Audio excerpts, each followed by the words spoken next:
Bonjour à tous, on se retrouve pour la petite vidéo du soir. Voilà. Alors peut-être que tu vas les découvrir demain matin, voire même demain après-midi, on sait jamais. Alors, on va parler de quoi? Franchement, j'avais envie de parler d'un petit peu de tout.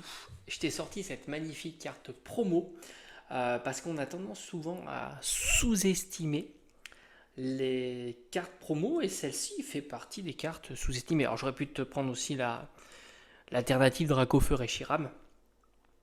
Elle est superbe aussi, franchement elle est superbe. Et je me souviens, ce coffret quand il est sorti, c'était 35 euros, à peu près quoi. Mais ce que je me souviens surtout, c'était que c'était trop cher. Voilà, tu connais l'histoire. Les coffrets toujours trop chers. Et quand tu vois le prix de la carte, alors ça c'est des cartes qui valent 100, 200, 300 euros. C'est compliqué. C'est compliqué. Après, je ne sais pas si ça se vend facilement à ces tarifs-là. Mais c'est toujours pareil. Dis-toi que cette carte-là, elle valait 3 fois rien quand c'est sorti.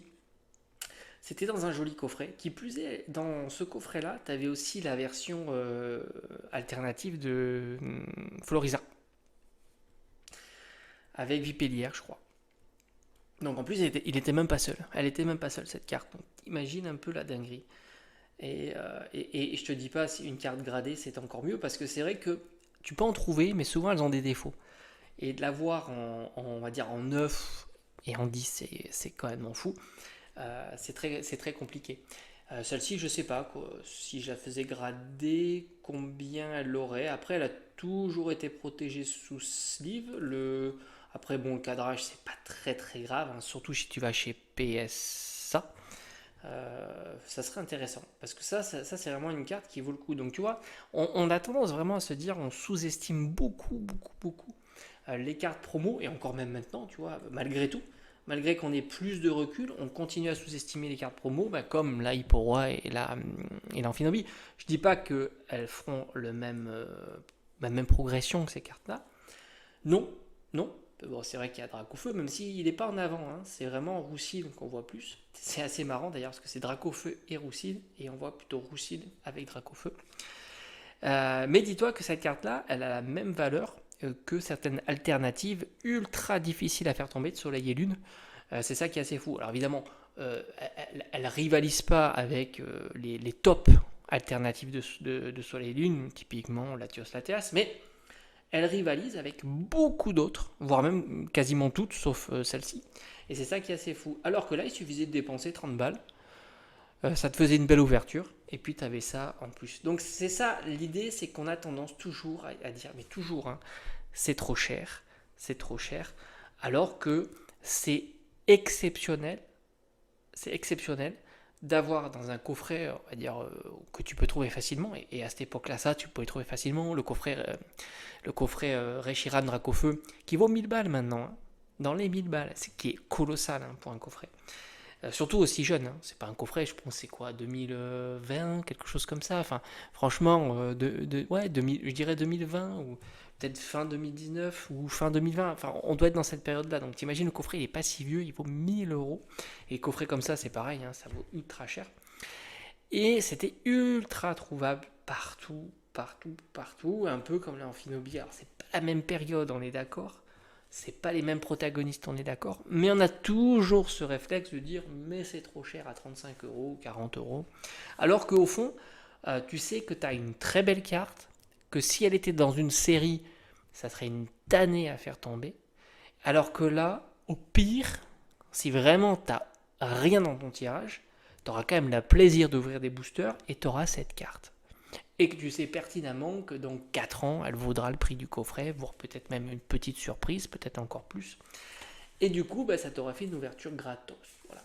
Donc voilà. Et alors, est-ce que je ferai une vidéo sur les promos? C'est assez compliqué parce que les promos, c'est un marché particulier aussi.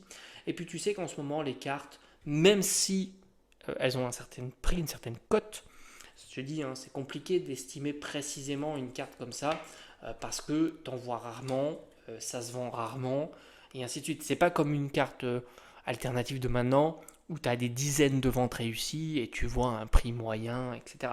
Et dis-toi, là je te parle c'est ça qui est assez marrant, c'est que là je te parle d'une carte alternative, Esquad, qui est quand même ultra premium. Tu regardes comment il s'appelle, le Evoli. Je te ferai un short sur Evoli promo full art. Coffret King jouet de, je sais plus, Noël, peu importe la date, je crois que c'était avec du ténèbre embrasé. Donc voilà, ça te fixe un petit peu l'idée. Et ben, tu as une petite holo avec. Tu avais la full art, ok, cool, et la petite holo. Et ben, tu t'aperçois que la holo, elle est aussi chère que la full art. Et là aussi, tu as des petites holos qui valent 20, alors on va dire à commencer à 5, 10, 20, 30 euros, voire peut-être même plus. Ce ne sont que des toutes petites holos. Et là, je t'assure qu'au moment où c'est sorti, ces coffrets-là, ces cartes-là valaient 3 fois rien. Et c'est ça qui est fou. C'est ça qui est fou. On sous-estime beaucoup certaines cartes, et puis du coup, bah, comme ça, avec les années passent, et du coup, elles valent plutôt très cher. Qu'est-ce que je vais rentrer dans ma collection en CD? Tiens, c'est marrant parce qu'il est courbé le booster. J'avais pas remarqué. Est-ce que il peut descendre ou pas? Ouais, c'est un petit peu mieux. Bref, alors qu'est-ce que je vais acheter en CD en ce moment? Alors, visiblement, ma Fnac est ouverte dimanche. Oh, ça c'est extraordinaire. J'aime bien ça, tu vois, parce que dimanche c'est tranquille, il y a moins de monde, etc. Donc j'y vais y aller dimanche. Donc tout à l'heure. Ou alors, si tu m'écoutes durant l'après-midi, ben, aujourd'hui. Et je vais acheter quelques petits duo packs. Alors je sais pas si j'en prends un, deux, trois. J'aime bien, tu vois, acheter régulièrement, tranquillement, tu vois, sans me prendre la tête. Et puis ça me permet, puis comme ça, déjà t'es pas critiqué. Imagine-toi si j'en prends 10 d'un coup, tout le monde te dira oui, tu scalpes, machin, etc. Donc non, c'est pas mon idée. Moi, mon idée, c'est d'y aller tranquillement, de temps en temps, en mode touriste, et puis me ramener un petit pack comme ça, un petit pack ou deux. Voilà, comme ça en plus t'es pas critiqué, parce que souvent ça va vite, hein, très très vite. Tu t'aperçois que les critiques fusent assez rapidement. Donc au moins, voilà, je laisse l'opportunité, et qui plus est, celui qui me suit, qui connaît ma région, voit que il y a de la dispo. Voilà. Alors je sais que sur certains endroits, c'est plutôt compliqué, que ça a été, entre guillemets, scalpé. Mais c'est vrai que pour moi, c'est un item super intéressant. Déjà, je le trouve super joli, bien réussi. Les deux séries sont cool, hein. On sait que ce sont des séries qui seront recherchées parce que t'as tout ce qu'il faut dans ces séries-là. Tu as les TG, donc c'est les types AR, quoi. Tu as les TG, tu as les TG texturés, donc type alternatif.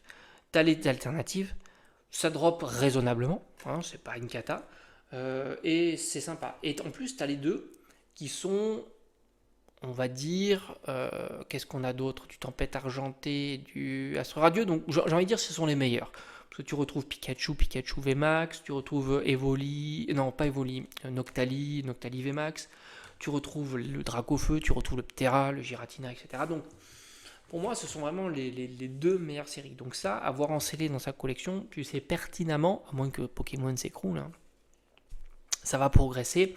Et en plus, est-ce qu'on serait pas un petit peu sur les fins de série de épée bouclier? Est-ce que ce ne seront pas les derniers items où ils mélangent encore du épée bouclier? On se dit, allez hop, là, cette fois-ci, je me débarrasse de tout épée bouclier. On n'en sait rien, mais certainement, à un certain moment, ça va se faire, c'est sûr. Enfin, j'imagine bien que ça va se faire. Et puis, l'avantage de cela, comparativement aux autres duo packs qu'on a eu, alors déjà, je vais te dire, je vais te donner quand même un petit bémol. L'avantage de cela, c'est que tu as full épée bouclier. Donc ça, c'est vrai que c'est un avantage. Le désavantage de cela, c'est qu'on est loin de période de solde et qu'ils seront certainement beaucoup plus populaires parce que justement, tu as deux épées boucliers. Là, donc, c'est un désavantage. C'est un avantage et un désavantage à la fois. Je vais t'expliquer mon raisonnement.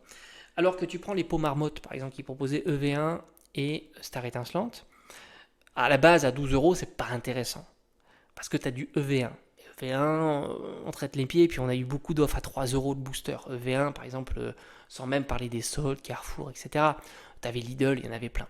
Donc EV1, c'était pas ouf. Mais l'avantage, c'est que c'était pas pris d'assaut, ça a traîné, et du coup, tu pouvais les trouver à 8 euros pièce. Et là, ça devient intéressant et concurrentiel par rapport à celui-là. Donc tu vois, tu aperçois qu'au final, c'est cool, mais en même temps, tu sais que lui, à moins d'avoir super du bol, le trouver à moins de 10 balles, ça me semblera compliqué. Et à 10 balles, ça sera une masterclass. Une petite parenthèse, alors je sais pas pourquoi Fnac avait fait ça, mais tu avais les duo packs que j'aime moins parce qu'ils sont plus grands, avec du EV2 et du Evo Céleste. 10 euros prix direct. Moi j'en avais pris une petite dizaine, tu vois, là aussi, pas tout d'un coup, hein, pour montrer que voilà, on y va tranquillement. Et puis, moi ce que j'attends, c'est évidemment le petit bundle de 6.5, ça va être mon seul item scellé. de 6.5. Je pense en prendre 2. Et je pense le prendre chez Fnac, parce qu'à tous les coups, ils le proposeront aux alentours de 36-37 euros, et je vais avoir 5%. J'ai pas envie de me prendre la tête à le commander pour l'avoir un petit peu moins cher, sans compter que souvent tu as les frais de port, et puis quand ça passe par la poste, tu n'es jamais sûr que ça soit très bien protégé. Donc là, en scellé, moi, c'est ça. J'ai complètement oublié les coffrets parce que ça me fatigue. Il va y avoir d'autres coffrets qui en sortent. D'ailleurs, le coffret de Dracofeu avec la carte promo Egg Dracofeu qui est pas exceptionnel, avec la figurine. Je le garderai pas en scellé, ça c'est clair. Je suis même pas sûr de l'ouvrir. C'est pour te dire, à tel point que ça me branche pas spécialement. Au final, alors, après réflexion, on aura du panachage. On a une figurine, mais je suis pas trop figurine. Il faut vraiment qu'elle soit quali. Pour moi, la seule figurine que j'ai bien appréciée et en même temps je réfléchis, c'est la Pikachu VMAX de 25 ans. Mais sinon, en règle générale, j'apprécie pas spécialement. Ils sont pas toujours de très bonne facture. Donc, à voir pour ce Dracofeu. Donc au mieux, je pense que je l'achète et je vous fais une ouverture. Voilà, tranquille. Au pire, je l'achète pas. Mais c'est ce qui est certain, c'est que je le garderai pas en scellé. Pour moi, c'est pas un joli item de scellé. Alors évidemment, ça reste un item qui sera certainement convoité par la popularité de Dracofeu. Puis il y aura toujours des full setters scellés Dracofeu et ainsi de suite. C'est possible. Mais je ne me précipiterai pas. J'attends plutôt un ultra premium et encore même là, ça sera compliqué avec la place. Attendons de voir un petit peu tout ça. Donc point de vue scellé, voilà, comme je t'ai dit, on va aller se concentrer sur les petits duopacs, mais j'irai tranquillement fido. J'ai pas d'objectif. Ça pourra être, là pour l'instant j'en ai 3. Il y en aura demain, ou si tu vois la vidéo aujourd'hui, il y en aura certainement un quatrième ou un cinquième, quelque chose comme ça. Mais je te teaserai tout, hein. Tu seras au courant de tout. C'est un petit peu ma façon de faire, hein. Comme ça il n'y a pas de, tu sais tout. Et j'ai envie du bundle, ça c'est clair, parce qu'en plus 6.5, j'aurais pas scellé 6.5. Moi je suis pas déçu de 6.5. J'aime pas spécialement les SR, j'aime pas le parti pris sur les SR. Je suis pas le seul, puisque sinon la série aurait été plus demandée, plus populaire. J'aime pas ce parti pris parce que pour moi, ce qui est joli dans la SR, l'alternative, comparativement à une Prime, c'est vrai que j'en ai fait la comparaison avec les Prime, où au fond, tu as le Pokémon très en avant et tu vois quasiment que son visage. Et ça m'a fait penser au Prime, par exemple, le Macogneur, tous les Pokémon qui sont grands. Alors, Mew, évidemment, ça marche pas parce qu'on le voit plus, mais tous les Pokémon qui sont grands, tu prends Tyrannosif, Absol, etc. Tu vois que leur visage, et ça me fait penser un petit peu à ça. Et je trouve que ça marche mal sur les SAR, parce que ce qu'on aime avec les SAR, c'est tout ce qui est scénographie, par exemple, rien que celle-ci. Hein. On peut imaginer que c'est une SAR. Tu vois, ce qui fait plaisir, c'est de voir les deux Pokémon, la scénographie, etc. Et c'est pour ça que je ne suis pas spécialement déçu, parce que moi, ce que je préfère, ce sont les AR. Et les AR, pour moi, sont très bien. Elles sont vraiment très bien. Et même les Adoramis, je crois que ça s'appelle comme ça, je les trouve plutôt très très belles en AR. Et d'ailleurs, j'aurais préféré les avoir en version SAR avec l'arbre, la scénographie. Enfin, je trouve ça elles sont très stylées ces trois cartes-là. 3 parce que j'aime pas les trucs avec les chaînes. Ça me plaît pas trop. Et les autres Pokémon, Persian, tout ça, donc pour moi la série est pas mal. L'Hippo Roi est cool. En plus on a les deux SAR qui sont les plus belles pour moi. Et d'ailleurs ils n'ont pas repris ce pattern un peu très proche, tu vois, pour Amphinobi pour moi. D'ailleurs pour le coup, ils les ont fait différemment. Donc tu t'aperçois qu'ils n'ont pas gardé ce design particulier qu'il y avait dans cette série-là. Et en plus pour moi c'est le cerise sur le gâteau. Les deux plus belles SR, qui pour moi font partie de 6.5, ce sont des SR où tu mets 40 euros et tu les as, quoi. Donc pour moi, c'est idéal. Donc pour 6.5, ça reste OK. Ça reste OK, j'attends de voir 7, 8, 9, 10, 12, etc. Et les points 5, il y en aura encore, et ainsi de suite. Il y aura certainement les évolutions en version Terra cristallisée. Ça fuite de plus en plus, hein, c'est ce qu'on va avoir. Est-ce qu'il y aura les évolutions Terra cristallisée SAR? Certainement. Est-ce que ça va être un petit peu la version Evo Céleste? On verra. Est-ce que ça sera sur une série .5 ou pas? Franchement, on verra. Je prends les choses au fil de l'eau. Donc voilà. On y va tout à l'heure pour ça. Et puis je te tease tout sur la chaîne. Allez, j'espère que ça t'a plu. On se dit à très vite.